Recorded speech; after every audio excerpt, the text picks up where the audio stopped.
Welcome to Paradelphia Radio. This is Rick Pruitt here in the Toxic Radio Studios. So quiet. I am joined by Ms. Jenna B. Yes, listen, guys, I just made myself so comfy on this couch. I got my shoes off. Mistake number one. I am living my best life over here at the Toxic Who is Radio. inexplicably sitting on a couch. I'm sitting on a couch with my shoes off. With Mr. Pickle and Mr. Pickle and Puppet Mike. Mr. Pickle. I'm over Don't here. ask. yeah. That could go so many directions. I'm just going to let that go right now. That's yeah.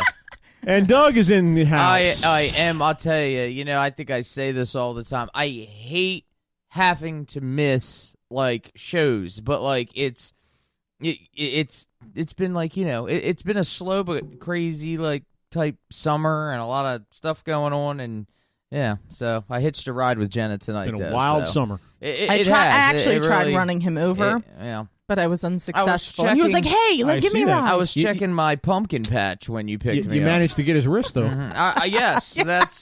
Yeah, you clipped him in the wrist. I clipped him in the wrist. I actually, believe it or not, did this trying to reach the remote that fell between the wall and my headset of our bed. You broke your wrist trying to reach for the TV remote? It's not broken, but I did some nerve damage. I didn't go to the... It happened last night. I didn't go to the emergency room. I don't believe this story for 1 second. Believe it, I'm telling you.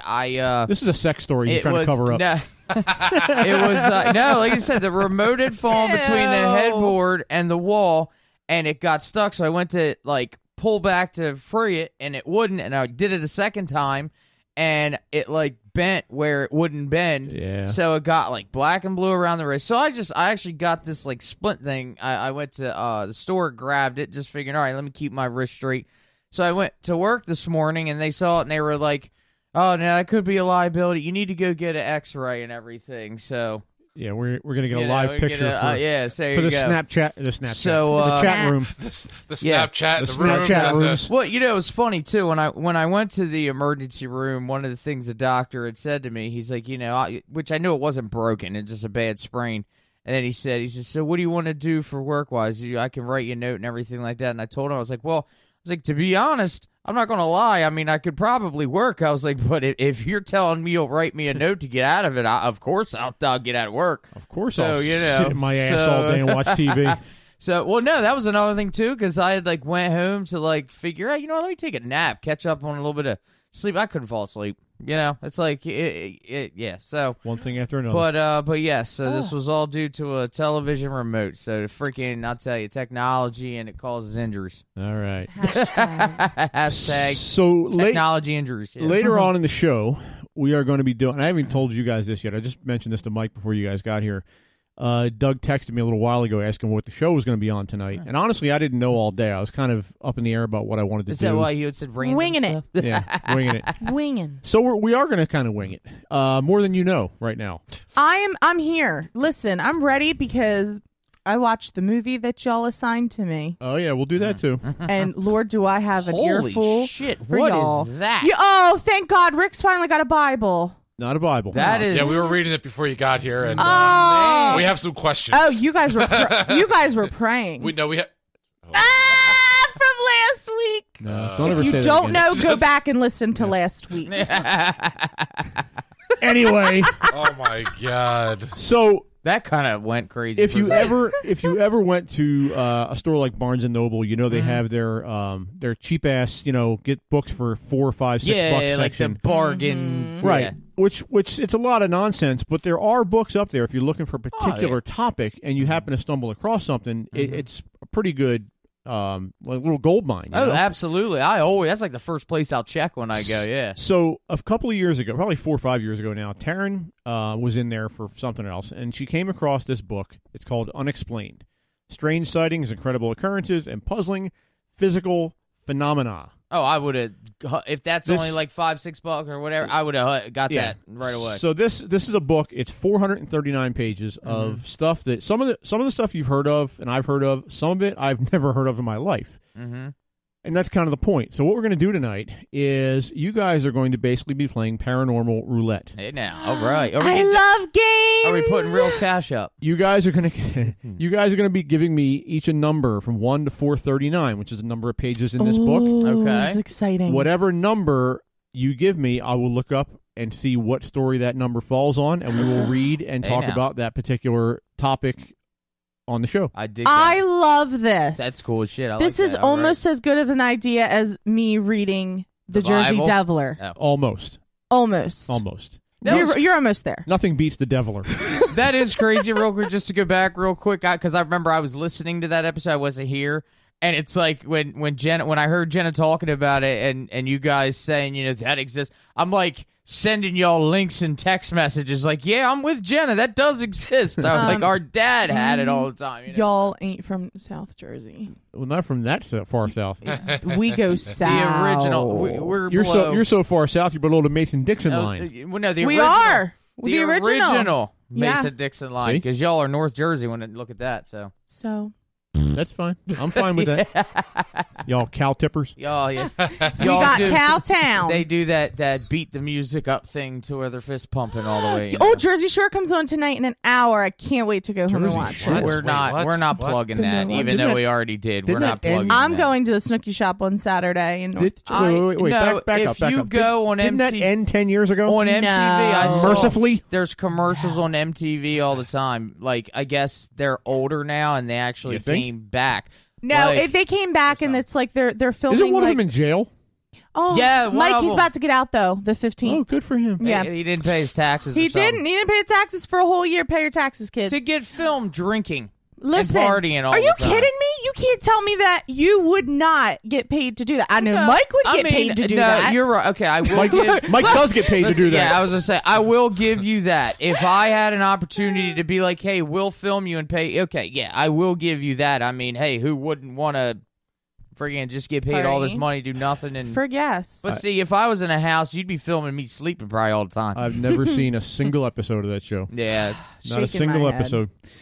Anyway, so my head. before we started tonight, I want to bring. I had a different topic I was going to lead with, but this I kind of think is a little more interesting. We were talking about this just before we went on air. We were talking about how video games have come into the VR world now, right. and I was making a point that I said years ago, not that many years ago even, that by 2020, and I guess I was off by a little bit, or will be, by 2020 we were going to have video games that basically were going to be like the Star Trek holodeck. Sure, where right. you walk into a room and you Never are seen it. in the game. Mm-hmm. Yeah, I don't know. Jen, just listen to the adults talk. Right.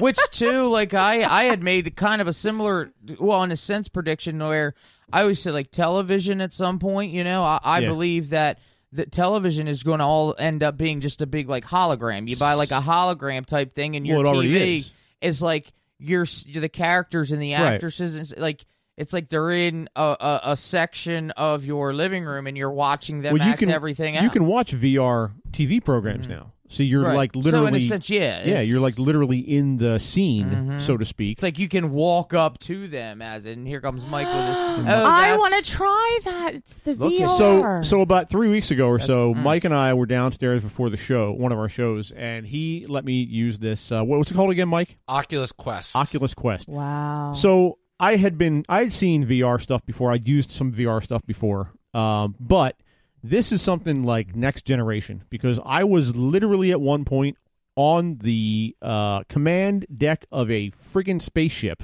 Yes. in outer space. It wasn't like it just seemed like it and I was playing a video game. like I you was were literally there. 360 degrees. I was there. I was over top of a planet. It couldn't have been any more real if I was literally over top of a planet. Mm-hmm. So that being the where the games are now, I don't know if you guys remember. I've talked about this a few times on the show before. And Gene just walked in. Hi, Yes. Gene. Gene, happy birthday! That's what I said yesterday. All day I was saying I gotta text Gene, and then I totally forgot. So I'm glad you're here to say. Here's your happy gift, birthday. Gene. Oculus No, it's Quest. not. No, it's not. No, it's not. No, it's not. Mike's like I like it, but not that much. Not that. No. So anyway, So anyway, I've talked about this on the show before when it comes to consciousness. There's a movie out 10 or 12 years ago now, probably. Bruce Willis was in it called Surrogates, where in this movie, basically, you were you being the people of Earth lived in little pods, like for almost your entire life. You left the pod to eat and piss and shit, and that's about it. Mm-hmm. But you lived your entire life in these little pods, and you were basically sending out your avatar into the world to live for you, and you were living vicariously through them. Which is crazy. Like we've talked about, what if that's what our life is in right, general? and that's kind of what I'm getting at is Yeah. the VR gaming is getting to the point now where you are immersed in the game, and it's going to only get more and more so to the point where the stuff you see on Star Trek, the holodeck, that's going to be reality.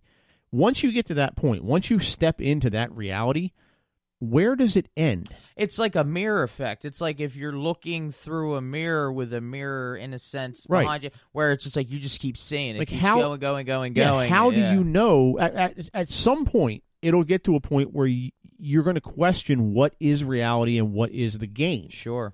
Well, people, I think, on social media, even just not through a game, you can do that too. You know how many people, there's actual people on Instagram that fake vacations and fake families just by Photoshop, and it's not the reality at all. That's not what I'm talking about. I'm talking about you literally living your life and not understanding where you physically. are. Like waking up from a dream. You're in a dream. You're dreaming that you're here in the studio and you're home in bed, and you wake up, and for a minute you're confused because you don't know where you are because you think you're still in the studio because it was such a realistic dream. Right. That'd be cool. That is going to be your life. Like that is going to be where you, on a moment-to-moment basis, you may not know where you truly are. Right. That's like, again, before we started, I had talked about, because Mike's got a movie poster hanging up, and I mentioned it. I just a few days ago saw the movie Ready Player One, and it was crazy because it was based kind of in the future, not too far though, but like everyone, in a sense, they weren't really wealthy, and they lived in like stacked trailers, but everyone, like, they'd wake up in the morning and they would go and hook up to this world, the Oasis, and the avatar that they lived, that they did everything through this world. Right. I mean, and just like you had said, sounds like the same type of thing. Yeah, I mean, and you had different things, and like they were all trying to kind of, in a sense, find these clues to ultimately win the prize of who would be the main runner or operator of the game, the Oasis thing. Yeah. But they were talking about it was taking over the, kind of in a sense, takes over the complete world. I mean, even people would build up debt from this big company that controlled it. Right. And then they would be put in these pods to work off the debt through the virtual reality game. So it's like... Mike, what do you got? Now, real fast, so a couple of things you've been discussing have actually kind of happened and are happening as we speak. So, first off, as far as holodecks and things being in front of you, are augmented reality is what I'm talking about. Yeah. So augmented reality, so a lot of places are doing the virtual reality headsets. Microsoft has their HoloLens, which does augmented reality, which does exactly what you were saying, which projects whatever you want in front of you. So then you've got people or things or objects that are created. You could do it right now with your phone with like Pokemon and stuff like that, Pokemon World. Right. But this is a headset you wear, and you project your TV 70 friggin' feet on your wall or what have you. You're just making things. You're making things appear in front of you, though. So that's the HoloLens. Yeah. VR systems, though, there are people out there that are doing experiments right now, and you can look on YouTube where they do a week-long VR session where they go a whole week without taking off that headset to see how much the VR world messes with the actual world and how much they can fall deeper and deeper into the VR world. It's like psychologically screwing something are there up. Results are there results from this test? Because I'd be curious to hear what they are. There are results. So the one guy, he was able to do it, I think, for 3 days. It just started getting to him. Like, he started getting, like, headaches. He wasn't using the Oculus Quest. He was using an older one, so that might have been why. Yeah. I forget the rest of the results, though, but they do all different kinds of Here's what's going to happen eventually. This thing, the big goggles you're putting on your face, that's going to be a contact. Yeah. Soon. Eventually. Well, that's like what's crazy, too, is, I've thought about this in the past, how they, again, going to space, one of my favorite topics. where they're always talking about things of sending people to Mars and even beyond. How can we one day send astronauts to distant worlds? Well, in a sense, as this technology grows, where you can literally touch and move things just from a headset, we have the capability of being able to send satellites and small rockets to these very far distant planets. So it's incorporating a technology like this to where the astronaut is literally sitting here on Earth and can use their hands to go and simulate. Right. You're there literally moving rocks and exploring, but you don't have to physically be there. Right, and they've done that. So, and they use this not in space. They use this to train surgeons too. Right. It's like to being able to do something. Like, they've went as far as like using like rovers, like the Mars rover, where they can control it on a computer. But if like Mike was telling us before the show, where these things you put on your hands, like this lady picking up blocks, and this technology just holds her hand back, her fingers, like she's picking it up. Well, you can, in a sense, simulate some kind of AI to go down on this planet, but you're controlling it. But again, it's like you're there, so it's almost like you don't even have to send someone there, but you're still exploring it. So, yeah, it is crazy. It's amazing, this stuff there. Yeah. Okay. What do you think, Can Gene? I chime in with something? Absolutely, yeah. I'm the quiet one. The other aspect of this is that before we come down here, we plan every aspect of our lives. So our life is already planned out for us. You and I have already agreed before we came down here that we were going to meet and we were going to be friends and we were going to do this and you and I were going to meet and my girlfriend over there and I were going to already planned on August 1st during the show. So these, with the exception of free will, which is kind of the challenge, it's kind of like a game because here's the whole thing going out and this is what's going to happen. It's like and we're already playing a game, so yeah. In a sense, because then we have free will. And part of the struggle that we go through down here as humans is the test of free will and the intuition of pulling us to where we should be all the time. Because, you might free will want to be doing something, but your intuition, your gut is telling you to do something else, which is usually your purpose, but you don't listen to it because for whatever reason you want to make, this might make more money for you, or this might be more security for you, or this might, so that's the kind of game.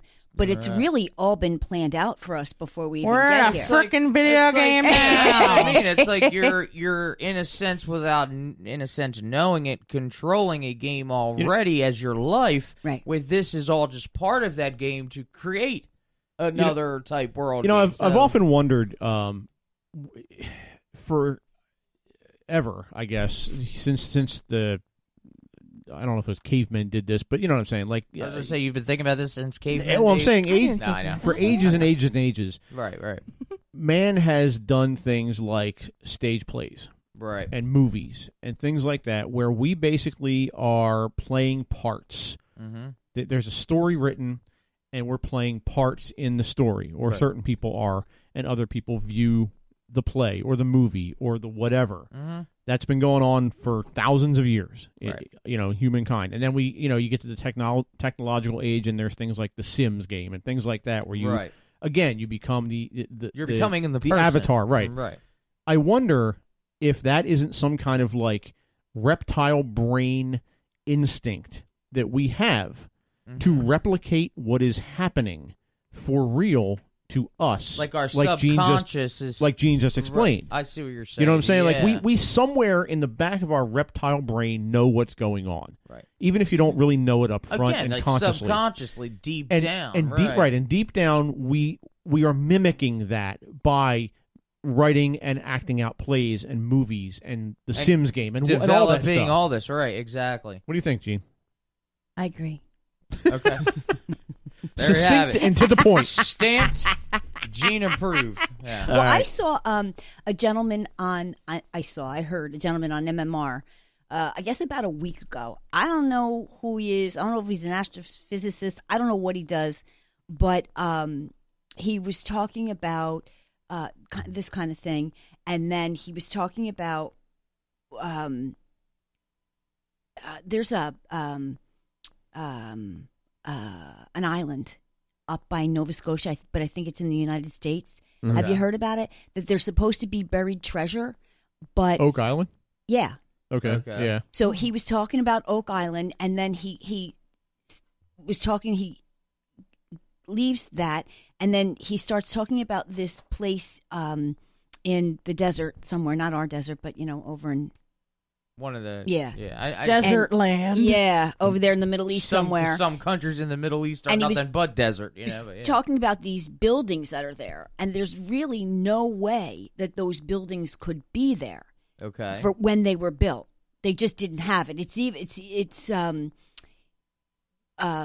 They're bigger than the pyramids, and the way it's constructed, there's just no way it could be. And then they have recently found markings on them. Right. So he started talking about how he firmly believes that aliens from other planets came and either showed them or helped them how to do this. That's much like the pyramids themselves. In order to start this mankind's building of buildings and the pyramids and all of that kind of stuff to get civilization going, because we really weren't going anywhere at the time, and they came in and kind of helped. Look, y'all need to step it up a bit. Well, I told you, we're all on the kindergarten bus here, but they were like really far behind. See, I'm down with that, but I think I kind of would believe. I'd be more inclined to believe that it would be us from the future coming back, right? Not aliens. And that's a good. Like I said, we've talked about that theory before. Once you master time travel, and eventually we will, right?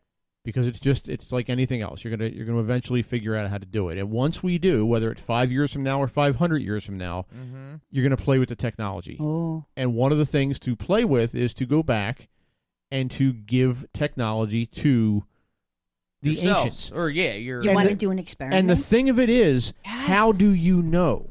Right. Let's say today, okay? Today the world is what it is. There's the pyramids, there's all the stuff that we know of today. Right. Okay? Tomorrow, okay? All of a sudden there's something new. There's a new pyramid in New Jersey. Mm-hmm. Okay?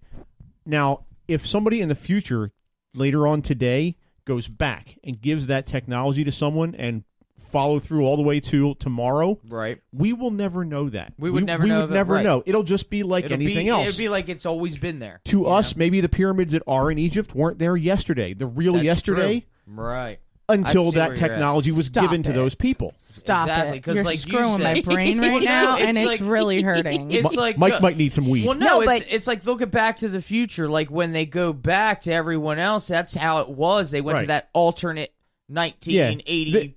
This premise really upset Taryn one time because I used this premise and because the way it was presented was in a personal relationship where basically people were saying, "Look, I'm with you, like you're my wife, you're my husband right now, but that might not have been the case yesterday, and the only reason it is today is because something changed. Right. Someone went back and changed something. We would never know that. The person I was yesterday might not have known any of you. Only the person who changed it. But today I do because that thing happened. Right. The only person that knows it is the person who changed it. And with the time travel thing, I believe a lot of that will take place through space, because it's like with space and how the universe is bent and all that stuff. I think that's where we're going to get a lot of like where they discover time travel. That's where it's going to end up taking place. So, Gene, you look. Were we just talking about an experiment? Yeah, you want to do an experiment? Okay.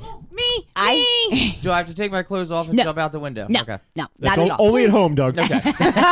Yes, you do. That'll be my yes, other. You do. That'll be my other risk. No.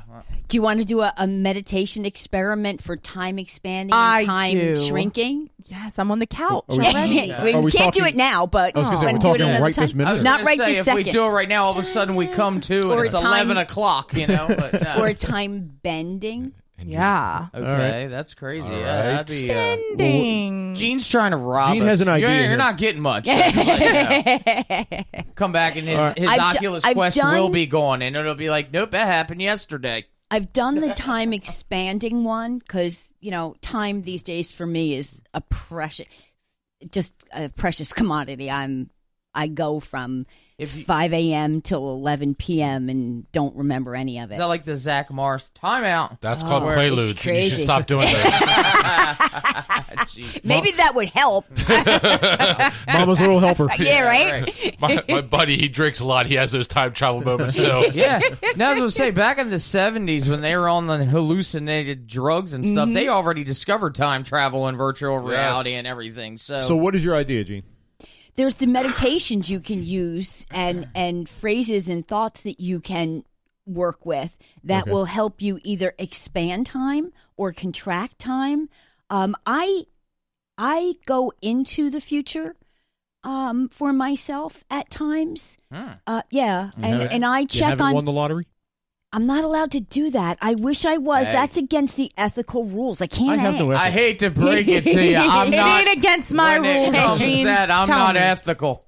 The only problem is the other side is very ethical, so that's a problem. Dang. Knock it off. What? Yeah, I am They trying are? to get into heaven. Yeah. By next week, we'll all be millionaires. And they're like, thanks, Gene. Toxic Radio in the last week has developed into a Fortune 500 company. We're on the 37th floor in Philly somewhere. But I do go and get knowledge from my future self Okay. Interesting. through meditation and that kind of thing. And if I'm in a quandary, and I am right now, I've got 2 challenges that I understand that challenges are opportunities, and I'm working on that. Same hashtag. Yeah. Same. So what I will do is, and I'll probably be doing this Saturday morning, is I will sit for an hour, kind of get into a very deep meditative state, almost to the point where my brain is kind of flat. Okay. Can I ask you something? Not to cut you Yeah. off, but I really have a serious question. What? I have tried meditating and I fall asleep. That's okay. There you go. You're I swear. it's working. And then she time travels to an hour later. Yeah. Whoa! It's tomorrow morning. Point. Sorry, I mean to cut you off, Yeah, but no, it still works even if you're sleeping. That's a good thing. It's still, but I can go and talk to my future self. I can go to my soul and say, okay, this is what I'm dealing with right now. How do I handle this?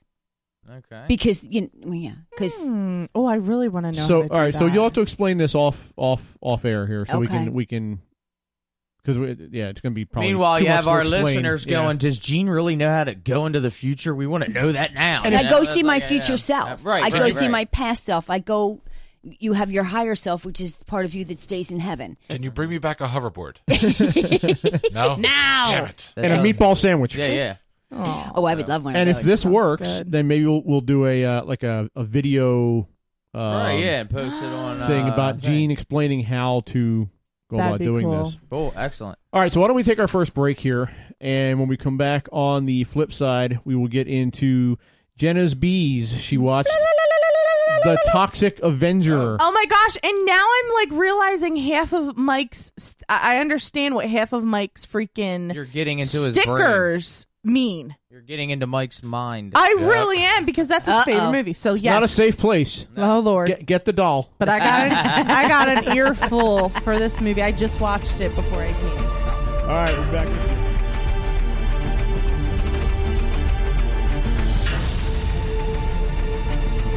All right, we're back here on Paradelphia on Toxic Radio. And we're going to go right into our newest segment. Miss Jenna Pease. has a segment where she is Jenna Pease. she is going to be reviewing some B movies from the 50s, 60s, 70s, 80s, whatever we decide to throw at her because she's like 12 years old. Q what thing? There's no thing. It's time for Jenna to pee out loud. I told you last week, you have to come up with your own sound piece. All right, wait a second. Come up. Jenna is now going to pee. It sounds like she's going to take on the Empire. Definitely sounds like something from Game of Thrones. This is the Avengers theme. I like it. Well, we're talking about the Toxic Avenger. Like that? I planned that. Look at you, Mike. Not even a little bit. I love it. All right, Jen. So, Oh, glory. why don't you start in? What did you think? Woo! Let me get out my trusty notes for this one. Okay? I had a lot of... even in the very first 15 minutes, I had a lot of questions. I had a lot of comments through the whole thing. So I'm just going to do like we did last time with the blob. Right. And I'm just going to read my thoughts as I wrote them down. Okay? I'm loving Dangerous. still the background. Toxic Avenger. Is there really just buckets of green crap sitting around everywhere in this town? Yeah. And then, okay, Melvin, I love me a good nerd moment. And then when they're walking in the gym, yas, Speedos! And they didn't even wax themselves for the Speedo. Oh, Speedos? no. Oh, yeah. You this know? is a detailed review of a movie. I know. I am waiting. Oh, I'm waiting. So the scene where they showed in the beginning, I was waiting for the workout people to fart. I was waiting for it. What? Lady in aerobics with the big candy bar and the big dude getting massage is me. Yo, who mops around a group of people like that? Melvin was a hot mess through this entire movie. He was. Like, I guess that was his, like, charm. No, it wasn't. He's just a dork. Okay. Thought maybe it was his charm. Look at her trying to figure it out and him trying to explain it. He's going to have to That's what explain I'm a saying. lot. Usually a movie review is like, well, this happened. I get to that. I know. I'm just Oh, kidding. don't worry. I You're get good. to that. You're good. Okay, people were pissed that he dropped the mop in the jacuzzi. Chill, okay? He was douche. They were douches.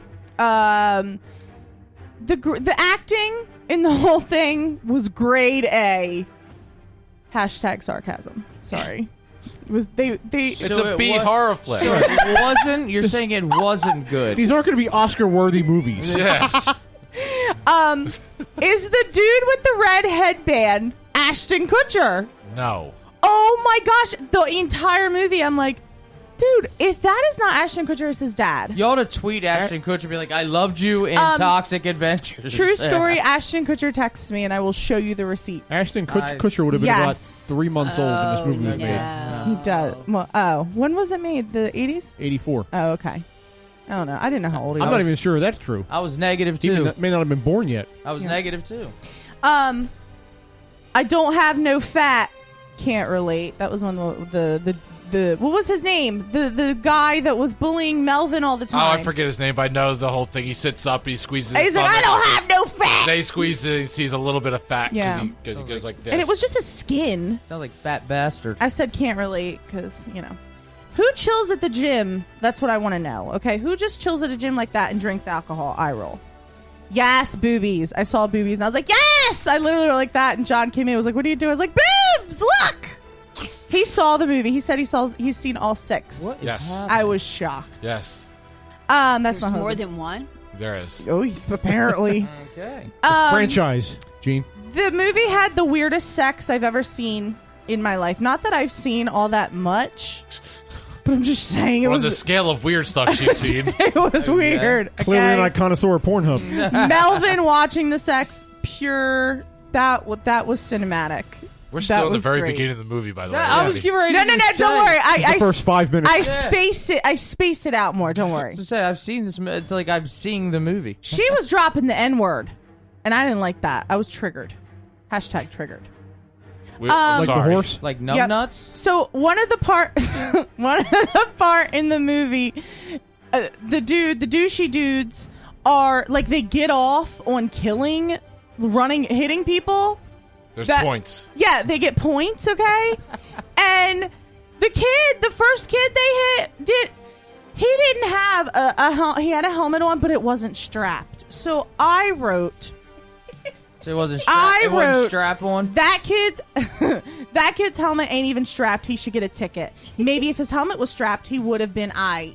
But Do you he know died. what kids were like in the parents? my God. Parents would I smoke know. with alcohol around the kids while they were driving them while you sat in a station wagon staring out the back window. You'd have teachers teaching class. All right, 2 + 2. I drove in the It's back of an 5. El Camino on a highway. Yes. With my cousin, the cop, driving the car. I mean, Listen, Helmet. We Be were- glad if he had a helmet on.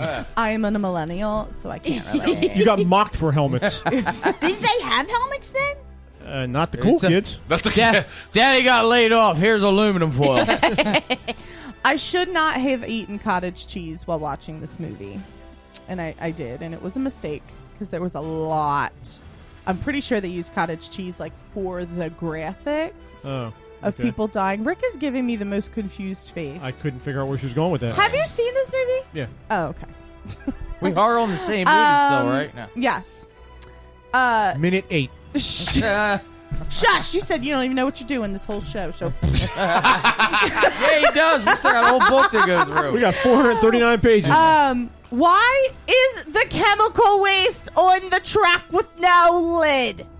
Why? Because it was the 80s. 80s. What? 80s. We didn't put lids on anything. The dry cleaner takes all his toxic stuff and he dumps it in the backyard of the place. And you it ain't leaks putting lids on your kids' heads. You ain't putting lids on your comic. We were free then. Lids were a 90s thing. You didn't even put lids on peanut butter. That was before. Yeah, that was before pollution. Oh my god! Pollution screwed that all up.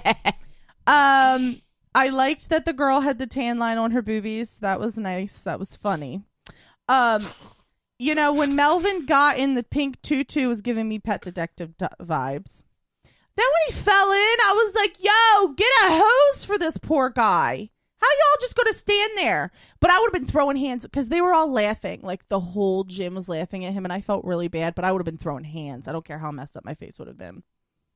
Throwing hands means fighting, kids. Oh, thank you. Look, thank you. Well, she said hams. Not that they. Yes. That would do more damage. I've been at parties where they throw hams. It's interesting. I lost my remote and I couldn't pause it, so I had to use the bathroom. So I missed like 5 minutes of the movie, but when I came back, they killed a dog and it was sad. Oh. I was like, I'm done. I was done watching it at that point, but I continued. The robbery scene was crazy. Not gonna lie, I didn't know the girl was blind for 10 minutes. I swear to you, I had no idea. I was like, what's wrong with her? And then I'm like, what the frig is she carrying that? And then I went, Why she have a long white stick to tap in the floor with? man. And then she was trying to touch It was before the Melvin. dog. You didn't pick up on the context clues. No, not because I came in. I had used the potty. So anyway, so moving along. One comment I put: 12 years old, put some clothes on, little girl.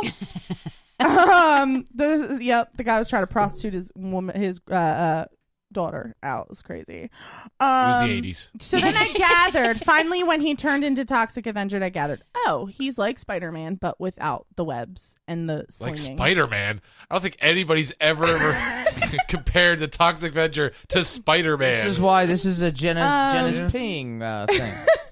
The only web he's slinging is never mind. Go. So I loved Melvin, and I forget the girlfriend. Sarah? What was the girlfriend's name? I forget her name. I haven't watched this movie in forever. I told you I was supposed to watch. I didn't have time to. But forget her Well, name. the girlfriend, I loved them. I loved when they were slow dancing, and he was holding her butt. That happened to me one time in 7th grade, and my brother kicked the dude in the balls. Oh. I didn't even know it was holding my butt. Not me. No, my other brother. My Ryan. cool one. Whatever. It was the 80s. It was the 80s. Whatever. She wasn't even around in Was the it the 80s? No. It was last week. Yeah. Why? Okay, so I have a few questions. Yes. Why did Melvin? I didn't understand why he went into the laundromat and ironed the she wasn't old, but the woman. He ironed her? He like put her in the washer, was like, hey, come here. This was Melvin. This was the Toxic Avenger, and he put her in a dryer and then ironed her, and she died. Sounds like a screwed up movie. I don't understand. remember that part of the They movie. didn't say why. And I Maybe she had actually- toxic stuff on her. I don't know. Is but this the part where you fell asleep? No, I didn't fall asleep at all. I stopped. I didn't take a nap today to watch this. Okay. I didn't take that. I You wanted didn't to take be a nap fresh. today? That's got to be rough for you. What's a daily routine? You know, and then towards the end when they were like gonna nuke poor Melvin, I didn't understand. Oh, why did everyone in that dang town have a foreign accent? Every single one of them. The police officer was German and was doing a lot. I noticed doing a lot of hints that he was like mimicking Adolf Hitler. Look, this was filmed in New York. They didn't have a big Thought budget. It was New Jersey. They didn't have a big budget, and they just took any random tourist and said, "Want to be in a movie?" They had a $500,000 budget, and they from the box office $800,000. So they made $300,000 off the movie. They have made way more than that. I know, In the I'm just 80s, saying. though, that was a lot of money. That was the box Box office. office take. Oh, this was in the movies. Jesus Christ. And my two last thoughts were, Melvin has got a dunk. It was nice. He had a nice butt. Those leggings was nice. I thought it was like Dunk. I thought it was a type of But dog. dunk. I thought He had a donkey. And then my last one was, it was as soon as he killed the mayor, everyone loved him. They hated him 2 minutes ago. Well, there was a select few that liked him. They had I Heart the Monster Hero, but what? Like, it didn't make sense why just because he killed the mayor, all of a sudden everyone liked him.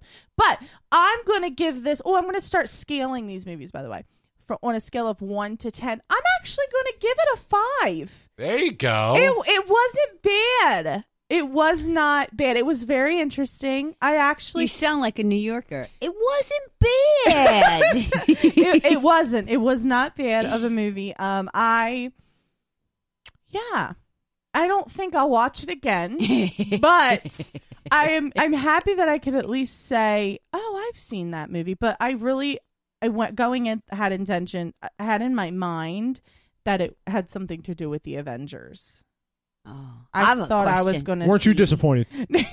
So this is a whole thing. Like they have more than one, and those. Oh yeah, a whole movie studio was created just from this one movie. This is like their flagship character that they have made many movies that are in theaters. Cartoons that were on regular television. It was a cartoon. Video games. Wow. Toxic Avenger. That when it was a cartoon, it was known as the Toxic Crusader because they thought Avenger was too harsh for kids. So Toxic Crusader. That's where they drew the line. Yeah, forget about the tan line titties. This was not in the 80s. Now at the end, did he go? I love you, Tunk.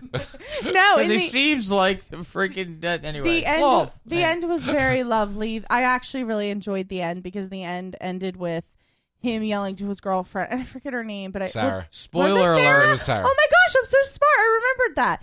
The ending was so cute because they were yelling back and forth for each other, and then they were like, he was like, Sarah, and she was love like, you, Melvin. And they ran after and gave each other a big hug. See, I love movies that have a little love and romance in them, and when I can see people doing the sex too, that's fun. Doing the sex. Actually, I'm going to bump this up 1 star. We're going to give this because she thought about the sex, so now she's bumping it up 1 star. She forgot about the sex. I saw the sex. It was a very interesting movie, so we're going to give this 6 stars. So the sex was good. Out of 10. Okay. The sex was entertaining, and right. Melvin loved it. Well, I guess he would. He did. What guy is sitting there going, I didn't like it? I was living for the black tutu. I was like, yes, I feel like I'm a drag in Philly. I'm going to have to watch this now. You'll enjoy it. Oh my! That was one hell of a review.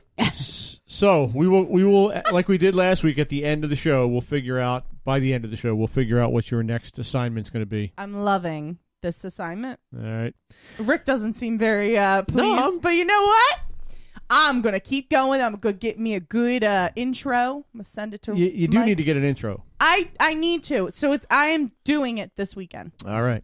100. Speaking of intros, Skeptic Mike. Here we go.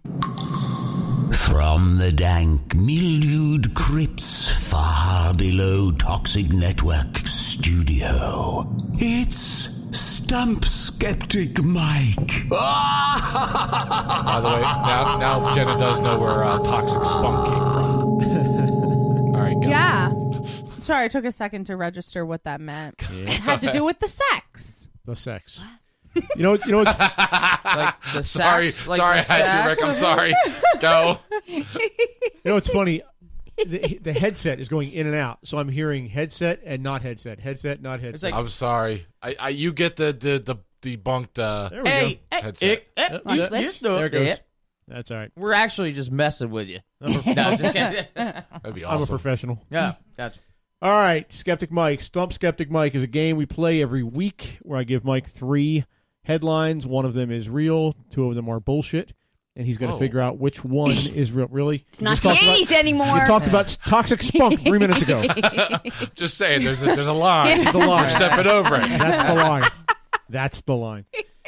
All right, first one. Gene will appreciate this. Psychic claims haunted doll led her to missing child. You're gonna make me spell psychic? Psychic claims haunted doll led her to missing child. That sounds true, but go ahead. Number 2, scientists trying to open a portal to a parallel universe. That sounds true too. These are hard. Scientists trying to open a portal to parallel universe. And All number 3, $300 million allocated by U.S. to fund weaponized alligators. $300 million allocated by U.S. to fund could see weaponized alligators. I've lived in Florida. I could see that. We used to throw chickens at the alligators. Just saying. Live chicken? No, they were dead and frozen. She would kill him first. You threw frozen They froze them to alligators? death. Yeah, Why? To piss them off? yeah. It was fun. Yeah. It's a North Jersey thing. No, it was in Florida. They didn't have VR. It's a North Jersey. It's a That North would be a Jersey fun thing. You in really needed Florida. Atari. Yeah. No, that's the video game we need to create. Throw chickens, Throw chickens at an alligator. Remember Go. years? My very first. It would make. They would be all quiet. The very- My God. No. The very first episode that I was here fully as co-host was we talked about virtual reality chickens. Man, that was a long time ago. I remember that. They used to lie in the lake, and VR after chickens. all day at the pool, and after the kids went to sleep, we would go and get the frozen chickens, and we would throw them out at the lake, and then they would get all crazy and start thrashing and. One time I reached back to get a chicken, and it was a baby, and I threw that baby in there. It was too late, though, so we had to let it go. We let the baby go. There you go. Gene is a little more gangster than I gave her credit for. Not a kidding bottle me? of wine or anything or a beer. No. Yeah. No, they A drank chicken. that. We Yeah. drank That's right. that all. Oh, that's right. We was out of here. Oh, go ahead. Let her just go. started She will to start. Next thing you know, you find out she was in the crypts. Yeah, you she's don't like- know what's going on. We drank the chicken blood first. She had a 40 in her hand. Yeah. Two Oh, zigzags. my. And then we killed the Sarah's alligator. All of it was planned out ahead of time. All right, Mike, what do you think? So, wow, I can't follow that one.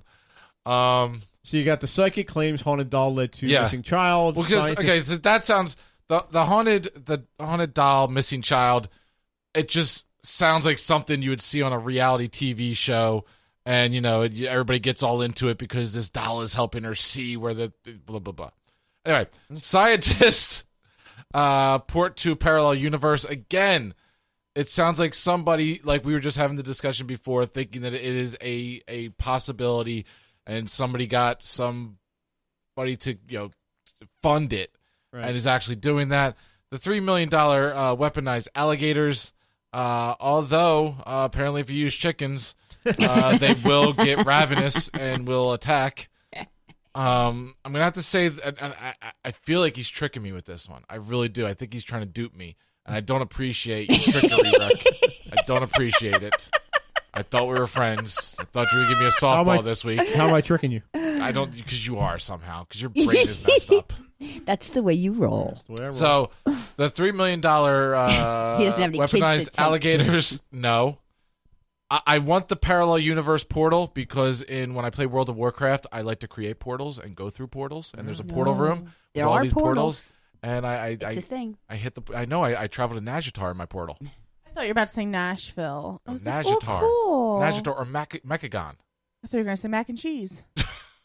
How come every time I want to say a word, she's jumping in to say what I'm going to Because say? she hasn't had solid food in 4 weeks. Yeah. It's been longer than that. Was I that bad after mine? What'd you say? Nachos? No, I said, "How are you doing?" I love it. Anyway, so the portals, I'm going to have to say no, not a chance. I'm going to have to go with the psychic using the haunted doll to find a missing child. All right. So I'll give you this. The first one that is not correct, you were correct on. The alligators are not weaponized. Oh, thank God. At least not that I know of. Aren't they making birds weaponized now? New military. But they're not alligators. People in California believe pigeons are actually surveillance. I saw that. I wouldn't put it past them. Damn pigeons. Damn pigeons. The second one that is false is the psychic claiming the haunted doll led her to a missing child. Until Gene says, by the way, I had a haunted doll that helped me once. If you're a real psychic, you don't need a damn doll. The true... Yeah, you hack. See? There you go. The true one is scientists trying to open a portal. I love it. He's I'm excited. okay. I'm going to go get my mage outfit on and go To Nashville! Going to Nashville to open up a portal to Nazjatar. And go to Azeroth. This What's is from a mage? Huh? What's a mage? It's just a video game thing. Just let it go. Yeah. Let it go. Scientists trying to open a portal to a parallel universe in independent.co.uk. Could 2019 be the year humans open the first portal to a shadowy dimension which mirrors our own world? Scientists in Oak Ridge National Laboratory at Eastern Tennessee hope so and have completed building equipment they are to test this summer, which may allow us the first glimpse of a parallel universe, which could be identical in many ways to our own, with mirror particles, mirror planets, and possibly even mirror life. That is according to Lee Broussard, the physicist behind the project, who described the attempt to reveal a hidden shadow world as, quote, pretty wacky in an interview with NBC last week. The discovery of a concealed mirror world may sound like science fiction from Stranger Things, but it has been repeatedly suggested by physicists as a tempting means of explaining anomalous results. However, as yet, hard evidence such as realm exists, I think it's written wrong, has refused to manifest itself. One set of anomalous results, the ones which inspired the research, date back to the 1990s, when particle physicists were measuring the time it took for neuron particles to break down into protons once they were removed from an atom's nucleus. Two separate experiments saw the neutrons broke down at differing rates, instead of decaying and becoming protons at exactly the same rate as was expected. In one, the free neutrons were captured by magnetic fields and herded into laboratory bottle traps, and in the other, they were detected by the subsequent appearance of proton particles from a nuclear reactor stream. Those particles fired out in a stream from the nuclear reactor lived on average for 14 minutes and 48 seconds, 9 seconds longer than those from the bottle trap. It may sound like a small difference, but it has troubled scientists.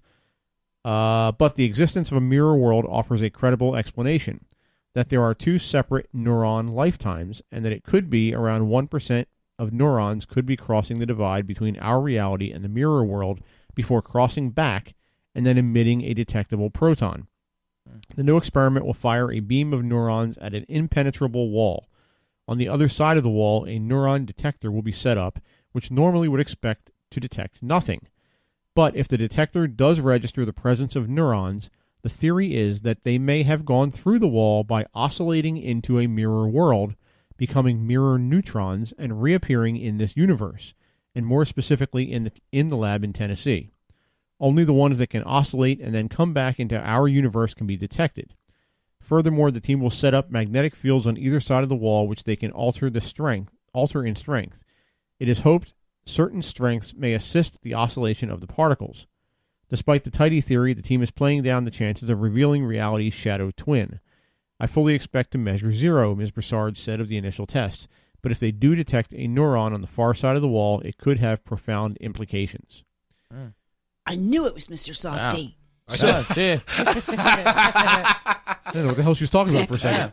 That's what she got out of that whole read. So she did Mr. Softies in that parallel universe. We're going to get a cone. I was going to say, it'd be crazy if all of a sudden you heard them. So we just want to. All we want to know is if in the parallel universe is it Jimmy's or Sprinkles. It's always Jimmy's. No. What are you booing? Sprinkles. You're Always. from South Jersey. What are you is the booing? difference? She's a New York girl I at understand heart. her. Is there a difference? Sprinkles. Yes, there's a difference. Yes, there's a difference. Okay, Yes. Jimmy's are non-existent. Sprinkles, on the other hand, are the things you put on top of ice cream and cupcakes. And I've been craving You had them everyone lately. named Jimmy who's listening just shut us off. Yeah. Screw you! Yeah. So I have 2 questions about this article. Yeah. Okay, number one, we all know there are portals. Doug and I met through a portal, am I correct? There was a portal at my mother's house, which... For a second, when you started asking that, I'm like, wait, what are you getting at? But my mother's house had a portal. Is that like Tinder? Wow. Oh, I was about to say, is it an app called Portal? I pulled Gene from the other side and said, welcome to Earth. My mother's house had a portal, and all of these spirits come in all the time. And when we moved her furniture out, one of the spirits came with the furniture from the portal and came to my house. That was the investigation. That's how we met. Right. So, but also, the portal we saw at Barry's through the mirror. We saw them coming and going. Yep. We saw it. You're talking about the down in the basement where he was using what are they called? The what am I blanking on? They the were name? like, I call it a magic Orbs. mirror. Right. Yeah. Orbs. because And they spoke. Because where he had his camera, I had set up one also, and where you could actually, in that night vision infrared, you can actually, it was crazy because I've never seen anything like it. And you see like this, And then they come in and talk like to us. coming from the mirror. wall. There was literally like coming from the mirror, like this kind of cyclone tornado type view. I mean, not like hardcore, but if you really look, it was. It was crazy to actually physically see something like that. So I mean, science has to do it their way, I guess. Right. To, I mean, to that's- believe it, they have to do yeah. it their way of.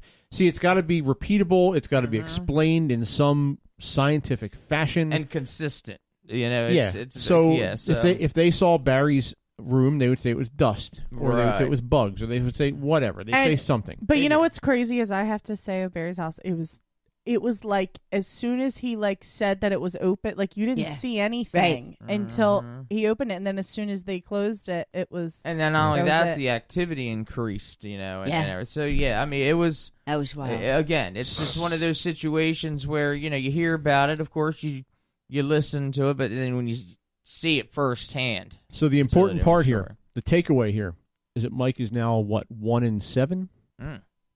I am 1 in 7. What does that mean? I'm I gonna don't start I'm calling you confused. Cleveland Browns or something like that. Why? Yeah. Are you 1 in 7? Like Well, I mean, if girls his- rape me because I'm single, probably if 1 in he- 7.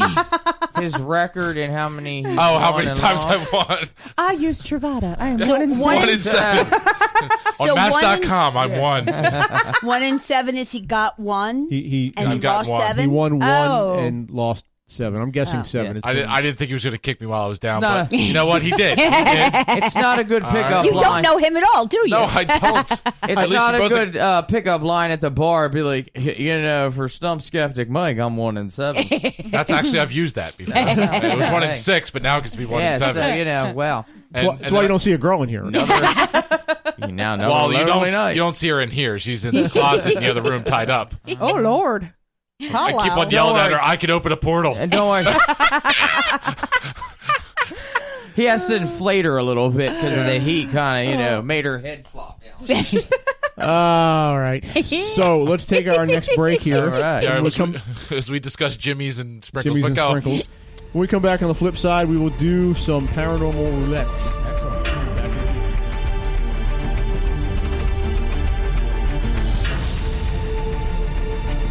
All right, back here on Paradelphia on Toxic Radio. And as I said at the beginning of the show, we're going to do something a little different tonight. I was trying to figure out a topic to do for the show tonight, and I kind of had an idea to maybe do a few different topics. I have a book here called Unexplained, the strange sightings, incredible occurrences, and puzzling physical phenomena. Oh, maybe that building's in there. Maybe. And this is 439 pages of a whole mess of different paranormal topics that some of them I've heard of, others I have not. And the idea is to have everyone here give me a number between 1 and 439, which is the number of pages. And whatever number that falls on, whatever story that falls on, we will then go back and read that story and talk about that particular topic. I got my number. All right. All right. So, why don't we start with the newest member here that came in late today? Gene, what number? What number you want? Bloomer. 413. 413. I have a question. Is there a significance to that number? You just thought of it. I just heard it. Oh, okay. Gotcha. 413 is actually a bibliography, but it is part of a story prior to that. What if you have Noah's Ark. Oh, wow. How cool is that? Interesting. Noah's Ark. So I'm sure most people know what Noah's Ark is. We'll see what this says. Wait, what is it? Noah's Ark. Kidding. It's a big boat with animals. So you're going It's to a go to boat. church. The book of Genesis in chapters 6 through 8 tell the story of Noah, his family, and their escape from the great flood in an ark loaded with animals. At the conclusion of 40 days and 40 nights, the ark came to rest upon the mountains of Ararat.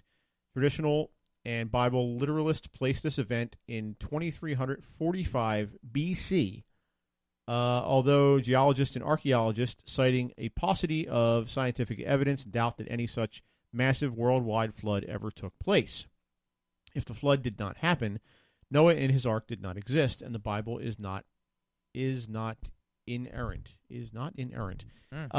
the view of most scholars, the story should be read as one of many tales from all over the world of an immense flood and its chosen survivors. These stories do not prove that a universal deluge occurred. They seem to have arisen in response to a devastating local flood that encompassed, if not the whole world, at least the world their victims occupied.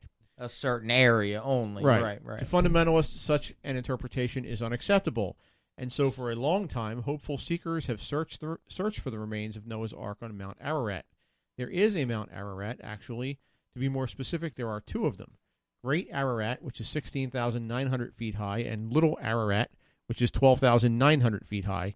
Connecting the two is a rock saddle between 7,000 and 8,000 feet high. These mountains lie in the extreme eastern portion of Turkey, along the border of Iran and Armenia. In fact, Ararat is an ancient name for Armenian and later for a small northern district of the nation. The name was not attached to the mountain until around the 11th century. Other sources, in any case, place the final resting place of the ark elsewhere. The Quran mentions Mount Judi, associated with a mountain subsequently renamed Judi after the Quran's account, to the south of Ararat. The first-century historian Flavius Josephus put the remains in what is now called Haran, a Turkish city near the Syrian border. Other ancient chroniclers had their own favorite sites, most in Turkey, but others in Greece, Armenia, and Iran. So this goes on and on and on. I'm not going to read all of them, of these. This is interesting because it talks about what we've talked about this on the show once. We did a show on the flood. Right. And it kind of mentions what we talked about in the show and how it is very, very unlikely that it was a worldwide flood. Because they didn't have knowledge of the entire world at that point. But what it may have been, and I saw a show on this one time where they said that there's evidence that I think it was the Red Sea has had I saw the same thing. A flood that overflowed their boundaries and went into the Mediterranean or went from the Mediterranean into the Red Sea, one or the other. No, I think one flooded the other. Mm-hmm. Which in the ancient world, that was their world. That was it. Right. That was the entire If the planet, Mediterranean flooded or the Red Sea flooded, that would have been a deluge flood. And that's probably where this came from. Because the world was flat, too, at that point to them.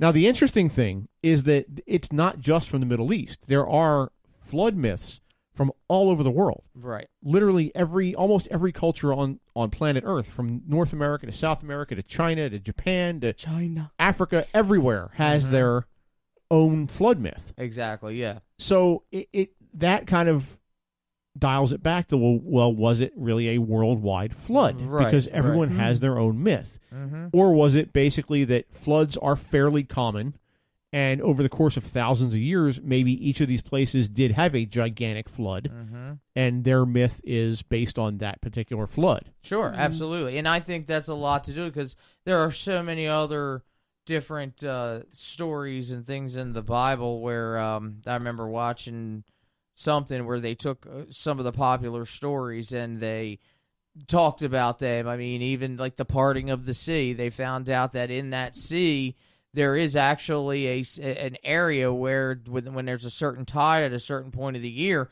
the rocks and everything, it actually is parted in a sense. And that's and part it's of what just, Barry's been doing. He's been going through the Bible and getting, kind of being, the truth being answers, a medium so and getting answers about what's true and what's not. But I have a question about that. What's that?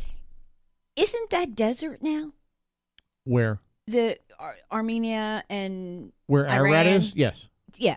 So if by chance there was a bad storm or something that came, it would easily overflood it, wouldn't it? Well, today? it was the Great Flood. It flooded over everything. But a lot of the scientists, they said they've dug and dug to see, they can see in the rock patterns if there was anything. I think there's two different questions here. Number one, the question is, where did the flood actually take place? And number two, is the story about the boat being on Ararat true? Or was there ever a boat? Right, because there's a lot of they outlines. Found it, didn't they? Well, no, there's a lot found of stories where they have found the outline of ships in different mountains, claiming, but then they think it were ships. But then they'll go run tests and find out.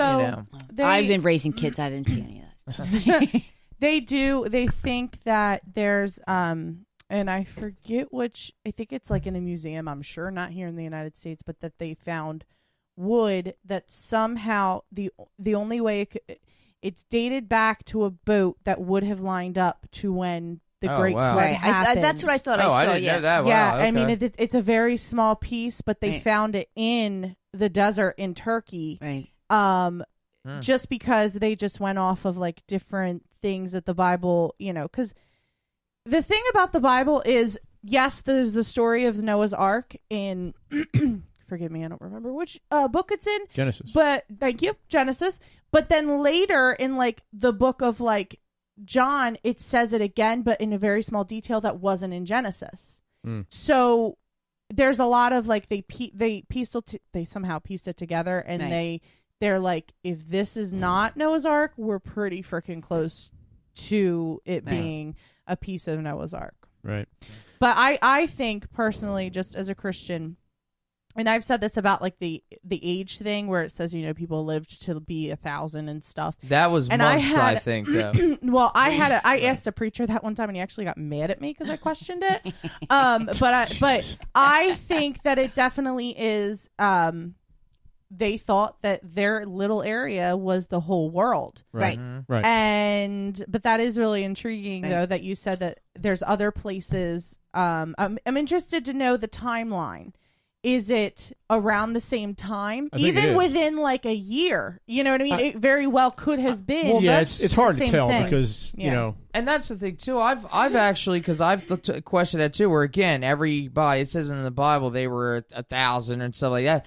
And I looked one time to kind of match it up. It's like, well, time-wise, when it comes to years and things like that back then compared to now, if you take like Noah, it said he was like 800 or 900 and some. His age was like 900 something. Well, if you look at that in months old, that actually puts him at like being in his 70s, late 70s, 80s years old. So it's like when they write that or when they wrote that, because their calendar was different. Did they refer to that as being months old? So it wasn't necessarily they were 800 some years old. They were saying, they were months old. So technically it would be 80 some years old. If I'm making sense. Right. So I don't know. That's kind of a thing. That guy on MMR was talking about the calendar that they used around the time of the aliens. A lot different. So all right. Anyway. So let's move on to our next topic here. We'll stick with the theme of ladies first, and we'll go with Jenna B. What do you got? 277. 277. Let's see. I should have music playing. 277. Ice Falls. Jesus Christ. Ice Falls. Ice Falls. So let's see what Ice Falls is all about. It says Dominic. Wow, this guy's last name is going to twist my tongue. Just say Donald Trump. Bacagalupo stood up from a kitchen chair and took a step or two just before his roof caved in. Oh. When he managed to recover his senses and get back on his feet, he was able to reconstruct what happened, and it still did not make much sense. A 70-pound chunk of ice had crashed through both the top of his house and the attic and fallen in 3 big pieces on his cooking area. It was not storming in Madison Township, New Jersey. On the evening of September 9th, 1958, Bacagalupo's 14-year-old son Richard had seen 2 airliners flying by just before the bizarre fall, but airport officials denied the craft were carrying ice. The big old chunk of poopy. The Rutgers University Meteorology Department said atmospheric conditions could not have created ice of such size and weight. So where did it come from? Falls of ice comprise one of meteorology's great mysteries, though meteorologists have only reluctantly addressed the question, and usually only when asked. Most often, the falls are explained as resulting from the accumulation of ice on aircraft. This explanation, however, is a non-starter for several reasons. One is that electrical heating systems on most modern aircraft prevent ice buildups on wings or other surfaces. Moreover, even on older planes without such heating systems, speed and construction ensure, according to the FAA, that the possibility of accumulating significant amounts of ice, and here the FAA was referring to specifically the fall of a 10-pound block, is extremely rare. Finally, some of the fallen ice is of such enormous proportion that were a plane carrying it even for a short time, it would be a serious danger of imminent crash. On the other hand, anomalist Peter Hassel notes the inevitable exceptions. On occasion, ice does fall from aircraft holding tanks. Blue chunks that smell of chemicals or greenish yellow pieces that smell of urine, not to mention rarer cases of brown pieces smelling of something even worse, certainly originate in this way. Clearly, these are neither mysterious nor relevant to the present subject. Large blocks of ice were raining out of the sky long before the invention of the airplane. Late in the 18th century, for example, a block as big as an elephant reportedly fell on Seringapatam, India, and took 3 days to melt. Though poorly documented, it is not inherently incredible inasmuch as later accounts of similarly oversized blocks are not exactly rare. In 1849, the Edinburgh New Philosophical Journal took note of the following event in August of the same year in Scotland. This is what it said. A curious phenomenon occurred at the farm of Balvich on the estate of Ord, occupied by Mr. Moffat, on the evening of Monday last. Immediately after one of the largest peals of thunder heard there, a large and irregular shaped mass of ice, reckoned to be nearly 20 feet in circumference and of a proportionate thickness, fell near the farmhouse. It had a beautiful crystalline appearance, being nearly all quite transparent. If we accept a small portion of it, which consisted of hailstones of uncommon size fixed together, it was principally composed of small squares, diamond-shaped, from 1 to 3 inches in size, all firmly congealed together. The weight of this large piece of ice could not be ascertained, but it is most fortunate circumstance that it did not fall on Mr. Moffat's house, or it would have crushed it and undoubtedly have caused the death of some of the inmates. No appearance whatever of either hail or snow were discernible in the surrounding district. And one last story here. On December 16th, 1950, another Scottish man driving near Dumbarton watched a massive ice rain out of the sky, nearly hitting him, and crashed on the road. When police got there and weighed the pieces, they came to 112 pounds. This was only one of a number of ice falls that occurred in Great Britain over a 2-month period between November 1950 and January 1951. In Kempten, West Germany, in 1951, a block of ice 6 feet long, 6 inches, fell on a carpenter working on a roof and killed him. In February 1965, a 50-pound mass of ice smashed through the Phillips Petroleum plant's roof in Woodcross, Utah. So, ice falls. Could it be frozen piss and shit off a plane, or... Well, before you had mentioned something about hail, that was one of the things I thought of, is maybe there was just like, I don't know, some of the atmosphere and the way that the weather was, right. It just kind of, in a sense, gathered in one spot. Well, and that's what hail is. Fell. Hail is basically raindrops that freeze together into a ball. Right. So it's not impossible. Sure, no. I mean, the mechanism is there. Right. All right. Yes, a 12-pound or 15-pound or 200-pound ball of ice is unusual, but on occasion. But at least the mechanism is there for that to happen. Right. So it's not out of this world, a huge mystery, so to speak.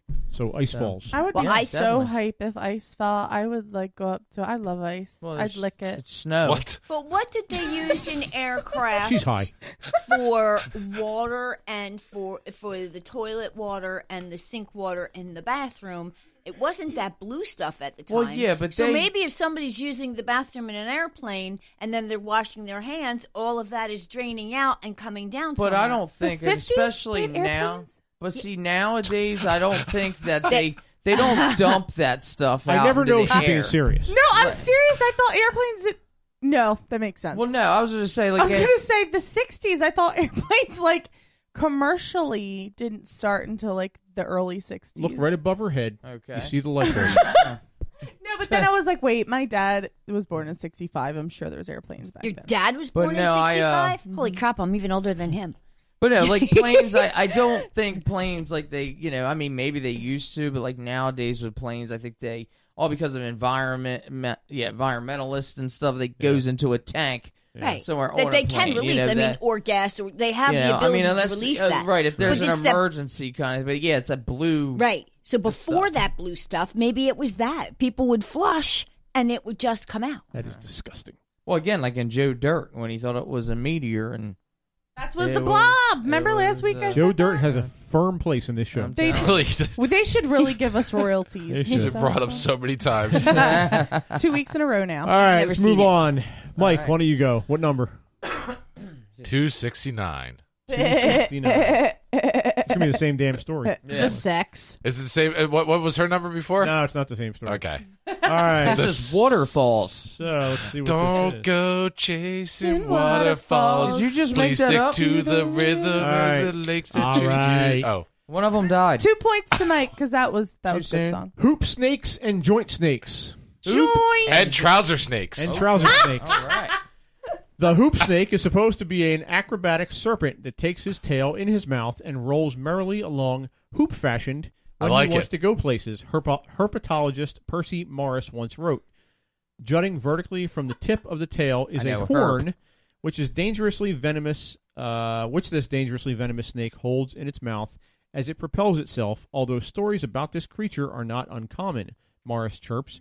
It is always someone's uncle's brother's cousin that sees it. Well, not quite. Up until a few decades ago, newspapers covered alleged hoop snake sightings, citing names and locations, even if in sometimes tongue-in-cheek fashion. Occasionally, newspaper editors dismissal of hoop snakes and joint snakes, to be discussed presently, generated responses from readers who insisted that they had seen such creatures themselves. Any scientist who publicly dismissed them was certain to receive letters from lay witnesses arguing from what they insisted were personal experiences. In 1912, after a Pennsylvania zoologist offered a reward for a specimen of a hoop snake, which he deemed non-existent, he was besieged with letters. According to an article in the Reading Eagle on August 9th of that year, one woman in Chelsea, Michigan, writes that when she was a small girl, while burying, I guess picking berries, she saw two old hoop snakes. How is it spelled? I'm sorry. Please. YNG. So it's not like burying, like Right. you died. Wow. She saw two old hoop snakes with 5 young ones, and when they were disturbed, they took their tails in their mouth and rolled out of danger. A man in Redlands, California, said he and his brother saw a hoop snake, which was captured, and is now in the state normal school for Illinois. They put him to school. That's what you do. That's what you do, as you do. From McLeansburg, Illinois, and Long Island, New York, come letters from people who say they have seen hoop snakes that took the horny protuberances on their tail in their mouth and forming a perfect hoop rolled away. Yeah. That's what Yeah, I'm man. talking about. Yeah, baby. The sex. The hoop snake sex. And Just take it, put it in your mouth. boob tan line. The same article makes the point, with clearly skeptical intentions, that such alleged experiences reportedly occurred years or decades ago. Some newspaper stories, however, claim reported incidents from as little as the day before, such as one attributed to Howard Schaefer of Pleasantville, PA, in July 1905. Schaefer, it was said, encountered a snake fully 7 feet long in a meadow near town. When he chased it, it rolled up like a hoop until he caught it and turned the page, killed it. Oh, that's what you do. That's what you do. As is usually the case, unfortunately, there is no word of what happened to the slain specimen. So, hoop snakes, and what did they say? I don't see anything about joint snakes. here. Yeah, that's... I don't know. We got to look through this and find joint snakes. Next on Paradelphia. Hoop snakes. I've got a few pictures in the chat room and an animated GIF of a snake with Of a hoop snake? of him eating with himself in his mouth. So I don't know Why he why never leaves home. I don't know why this is such a unbelievable thing. Like, I mean, you know, animals find weird ways to get around. I don't think it's that unbelievable. If I'm a snake, I'm grabbing my own ass and spinning. Snakes. Okay. If you do that nowadays, you will end up on YouTube. Cool. And Cora. Cool. Or both. Yeah. Or both. Oh, I've seen this before. I have a friend that has a hoop snake tattoo on his back. Did you? It's true. I never knew the significance. But This comes from the person who didn't know airplanes existed in 1950.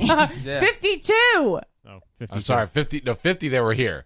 52. They went away. They went away. They made a comeback. They were replaced by hoop snakes. They tried the hoop snake. All right, Jesus Doug, what do you Christ. got? Let's go with 333. I thought he was going to say 316. I was going to be like, Austin. That was, Stone Cold Steve Austin. I know him. that was so like 1998. That was actually 1955. When you hear the glass, it Stone moves your Cold. ass. I remember that. I was anyway. All right, here you go, Doug. Moving coffins. Oh. Hey now, all right. Moving coffins. Saw this on the Carbonara Effect. Yeah, Love there that you go. show. Love that show. Barbados, an island located in the easternmost edge of the West Indies, is the site of a curious story that some writers have treated as one of the great mysteries of the 19th century. The enigmatic events in question, said to have taken place inside the Chase Vault between 1812 and 1819 or 20, involved the apparently inexplicable movement of coffins. Okay. According to the first published account, Sir J.E. Alexander's Transatlantic Sketches, each time the vault was opened, the coffins were replaced in their proper situations, that is, 3 on the ground side by side, and the others laid on them. Mm-hmm. The vault was then regularly closed. The door, a massive stone which required 6 or 7 men to move, was cemented by masons. And though the floor was of sand, there were no marks or footprints or water. The last time the vault was opened was in 1819. Lord Cumbermy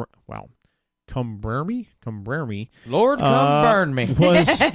was then present, and the coffins were found confusedly thrown about the vault. Oh, wow. Some with their heads down and others up. What could have occasioned this phenomenon? In no other vault in the island has this ever occurred. In its September 14th, 1858 issue, the New York Times, citing the Charleston Courier, identified the individuals whose coffins had been affected. In 1807, the first coffin that was deposited in it was that of Mr. Goddard. In 1818, a Miss A.M. Chase was placed in, and in 1812, Miss D. Chase. In the end of 1812, the vault was opened for the body of the Honorable T. Chase, but the first 3 coffins were found in a confused state, having been apparently tossed from their place. Again was the vault opened to receive a body of an infant, and the 4 coffins, all of lead and very heavy, were found much disturbed. In 1816, a Mr. Brewster's body was placed in the vault, and again great disorder was apparent among the coffins. In 1819, Mr. Clark was placed in the vault, and as before, the coffins were in confusion. Over time, various versions of the story saw print. Even one of the alleged witnesses, the Reverend Thomas Orderson, the rector of Christ Church, gave conflicting accounts to inquirers. Other accounts were published in 1844. In December 1907 issue of Folklore, the noted English folklorist Andrew Lang reviewed the affair, drawing not only on printed sources but also on his brother-in-law, Forrest M. Alleen's investigation in Barbados. Alleen had examined vault records and found nothing to substantiate the story, and the island's newspapers of the period had nothing to say on the subject. He did, however, come upon an unpublished description by Nathan Lucas, who witnessed the final interment of the vault in April 1820. Elaine's father, who was on the island in 1820, alluded to the coffin disturbance in correspondences that survived from that year. Okay. So, coffins moving around inside a sealed vault for no reason. And that's what I was sitting there thinking, too. Like, back in those days, they didn't do the embalming or anything. So, like, a lot of times, when you have a dead body and back in those days, like they would move around on their own and things, but like to be able to do that much movement and everything. You might have buried somebody alive once. Well, not even but burying not 4 times over 8 years. Not even burying alive. Just the fact that their nerves still, their brain's still sending signals to move a lead coffin. But that's what I'm saying. It's like it wouldn't do all of that. So the fact of it, it's. I mean, unless they're just grave robbers, but I would think they'd make even more of a mess. Mm-hmm. So my question to Gene is could this be restless spirits moving the coffins around to get attention? I think it would be hard for them to move those kind of coffins like that. That would take a massive amount of energy. And where would they get the energy in a closed coffin or closed vault? Not only that, in the cemetery, where would that come from? I mean, it would take a massive amount of energy to do that. Right. And other spirits. But I was thinking more of because it's lead. Uh-huh. It doesn't say what the vault was made out of, actually, but maybe it's an electrical force because of whatever energies Like in magnetism? Yeah. Mm-hmm. Yeah. Oh, like Or magnets. That's a good, Like an electrical storm, maybe. Right. Well, not only that, are there earthquakes a lot in that area? But then But it was just that But it was one. just that one That's what I vault. was Every saying. time. Again, Earthquake under that just one vault. That one vault, it's Almost like a static electricity or something, maybe. I from, think that's probably the best out of everything. Where, like you said, lead. That's probably the best explanation. Or you know? aliens. All right. Yeah. Aliens. Yeah. All right, so I'm going to just randomly pick one here myself. I'm just gonna go neep neep Let's see. Make that noise. neep neep. And we come across living dinosaurs. All right. Oh, I know a few of them. Jurassic Alligators. Throw turkeys at them. Chickens. Chicken. Park. But drink the blood first. Living dinosaurs. Do dinosaurs still exist? The question sounds absurd. Alligators. After all, conventional wisdom, not to mention the fossil evidence, holds that these giant reptiles lapsed into extinction some 65 million years ago.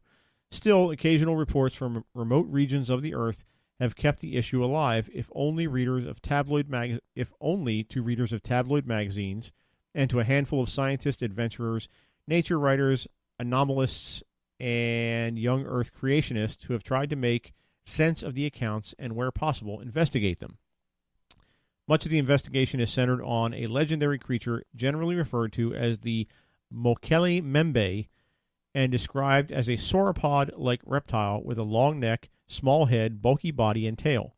The first printed mention of the huge plate-shaped tracks associated with the beast appear in 1776 History of French Missionaries in West Central Africa. In 1910, newspapers around the world mentioned, quote, native stories of a huge monster, half-elephant, half-dragon, dwelling in the depths of the great swamps, some kind of dinosaur seemingly akin to Brontosaurus. Over many decades, missionaries, colonial authorities, hunters, explorers, and natives provided strikingly consistent descriptions of such animals and their spoor. In 1920 issue of Literary Digest, quotes big game hunter Walter Winans. His quote was, the late animal collector Carl Hagenbeck told me before the war that two of his travelers on different expeditions and in different years had seen the Brontosaurus in swarms in Central Africa. I do not think it is impossible that some of the prehistoric animals have survived, and when several explorers have seen glimpses of what they think must be such an animal, they are most probably right. These men are always looking for new species, and I know all the animals by sight. Sighting reports in recent decades have been confined largely to the swampy, remote Likugala region of the Republic of Congo. In 1980 and 1981, University of Chicago biologist Roy P. Mackle led two expeditions to the area, the first in the company of herpetologist James H. Powell, Jr., who heard the Mokele Membe stories while doing crocodile research in West Central Africa. Neither expedition produced a sighting, though Mackle and his companions interviewed a number of native witnesses, greatly feared. The creatures were said to live in the swamps and rivers. A band of gypsies supposedly killed one at Lake Tele around 1959. Right. So this kind of speaks to, it's like one of an example of things like sea monsters. Oh, yeah. And, I was going to say, Loch Ness Nessie and- is considered a dinosaur, right? So you have She's real. one of two things is going on here. Either you have these anomalies that have lived from the Stone Age, or the millions of years to present day, and you do have examples of this. You have the coelacanth fish, you have sharks, you have alligators. Mm-hmm. These are all ancient animals. So is it so impossible that in the depths of Africa you could possibly have one of these things, or it would have to be more than one, obviously, but it would be like a herd of these things living in the wilderness. Right, exactly. I think it's for sure possible, because there are islands that they still haven't been discovered. They've been discovered, but they're they have tribes on them that are so like, they are so, I don't want to say evil, but they're so protective that they will kill anything that even comes on the beach. So who's to say? And they're in the middle of the ocean around nothing You didn't else. just watch King Kong, did you? No. This is a real thing. I forget what they're called, but No, I know it's what an you're talking island. about. And who's to say that there's not dinosaurs on it? Who's to say? Who's to say? Who's to Like say? that's Who's to their say? own secret Like that. little, pets and stuff like that. Yeah. I had a we're gonna talk about a preacher again. I had a preacher one time tell me dinosaurs never existed. A lot of them will say that I was like, because what? they'll say it wasn't in the Bible. Right. But apparently this is what us modern people believe, that there's a thing in the Bible. It's not actually in the Bible, but there's a thing in the Bible that we call a wrinkle moment or a wrinkle something. And Wrinkled shirt. So you know how they say a comet killed the dinosaurs? That was an asteroid, whatever. That was actually, and this is what I believe, when God threw Satan out of heaven, and he hit Earth and he killed all the dinosaurs. That's what I believe. That's what you believe. That is what I believe. Mm. Try to prove me wrong, Rick. What? Well, I mean, there's really no way No, of proving right or right. wrong. Actually, the proof is on your side. You have to prove that it happened. Unless, No, prove that it did. What is this unless based on? Gene can get us to go meditate to go back 65 million years. I've never heard that story before in my entire Right. life. Look it up. I'm No, dead serious. I've heard the dinosaur story, and I've heard the God throwing Satan out of heaven thing. But I've never heard them Together. combined together into a story. Google She just it came that tonight. up. She No, just I came that did up, made that not. up. I swear I did not. I swear I did not. But Google it. It's here's a real the thing: when you say something like that, it's not up to the person to prove you're wrong. It's up to you to prove that that's correct. Right. It's like you were already. Because It's the been proven aliens, right I mean, already. because there's an aliens. Maybe the aliens stole 'em. dinosaurs are not here anymore, and explain the Grand Canyon. That's where Satan landed. I'm a prince. Prove me wrong. The Grand Canyon. I'm a is prince.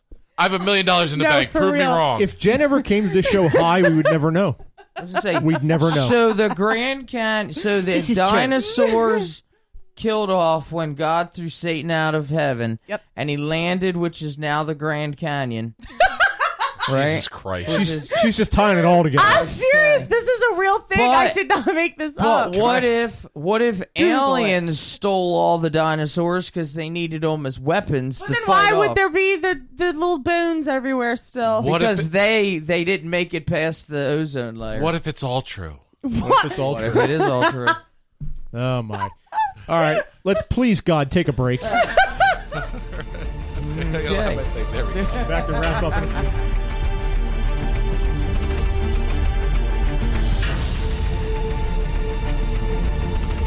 All right, back here on Paradelphia on Toxic Radio. Prove me wrong. Prove me wrong. It's the name of this episode. Prove me wrong. Prove me wrong. I love it. Oh Wrote my! the title right there. Hashtag The whole it. break was just spent yelling at Jenna prove me wrong for stupid things. It really was. So this was interesting. We'll have to do this again because this book is got tons and tons of stuff in it. So Yeah. we'll have to do this again, and we'll pick new numbers and come up with new topics. And it's interesting to get into some of this stuff that we don't talk about. They're not Right. really. I don't know if I can build a show around things like ice falls, but it's interesting to talk about for a few minutes Right. because it is something odd that happens. I'll actually admit, like when you said this idea, I'm like, "Ooh, this would go bad," but it actually went really good. I put up pictures in the chat room of everything you were talking about, and realizing that I never knew any about any of this stuff, but that it's legit and like there's actually folklore about it. It's really cool. Yeah. What is this book called? Unexplained. Unexplained, strange sightings, incredible. That was the whole occurrences, title. puzzling physical phenomena. Yeah. I love that. But I'm sure you can find this is like 5 years old or whatever the hell she bought it. But you can find books like this. Just go to like Barnes and Noble and go to the the cheap book section they have up front, and they always have crap like this laying They around. still have physical bookstores. They do. They're closing down a They lot. better not get rid of bookstores, man. I love going to Oh, bookstores. Yeah. me too. Me I too. love them. But they do. bookstores. They are closing a lot of Barnes and Nobles down. I'm like, Good place Yeah. to pick up chicks. good. Actually, I wouldn't mind meeting a man there if I wasn't already married. Hear that, John? Oh. What are you? Prove her wrong. What are you reading? Uh-huh. All right, so we're going to wrap things up for the evening, and next week we will be back with an all-new episode. I have an idea for next week. I'm not quite sure. I don't want to throw it out there right now, but I want to talk to these guys after the show and see if we can narrow it down a little bit. But I do have an idea. It's an old idea. It's something we haven't done for a while. Ooh, is it another game? Play a game. No. Prove me wrong. Oh, the movie that I'm watching. That's the name of this episode. Oh, the movie. That's right. See, if Doug. I had an intro, they'd remember. Doug, what is the movie Jen's going to watch next week? Ghost So I House. found this. Found this on Amazon Prime, and it is called. Hold on. Yeah, The House of Ghosts. All right. What's the And description? The description is. I'm sorry. Shoot. Hold on. Sorry about that. I'm totally unprepared You here. can't read. His wrist hurts. Yes. Yeah. Prove me wrong. I'm telling you, I'm going to say that the next 24 hours. Just prove me wrong.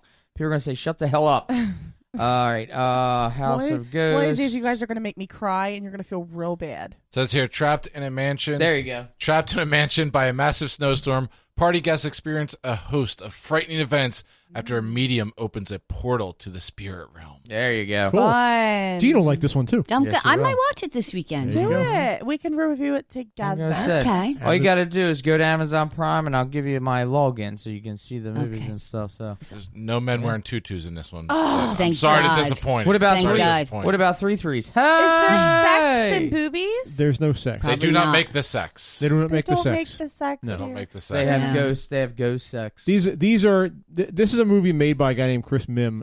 He's made quite a few of these over the last 10 or 12 years. He's basically what he's doing is he's doing at least one or two a year now, where he's basically recreating the old genre films from 1950s. His movies are almost all black and white. They have that hokey feel to them, and you know. they're in a sense newer. Like this was from 2012. Yeah. But if you look at it, it looks like a movie that was made in the 50s. Right. It's got the the cheesy acting, and he's got like his friends and family doing the acting, and the writing is kind of hokey. Right. But it would fit right in to movies from that era. Right. To Jenna P's To Jenna Jenna's, P's movies. Jenna's I want to bees. review one of Mario's movies with him here. He'd probably be so mad at me. No, I Nah. like all of his movies, though. Yeah. All right. So we're gonna wrap things up for the evening. Thanks to Gene for coming in tonight, for Jenna B, Yeah. for Doug, Yeah. Doug's wrist, My wrist. Okay. Mike pressing buttons I don't and doing even all have that to put an effort to wave. all that funky shit. And I am Rick. We are Paradelphia. We'll be back next week. We are out of here. Good night. Okay, good night.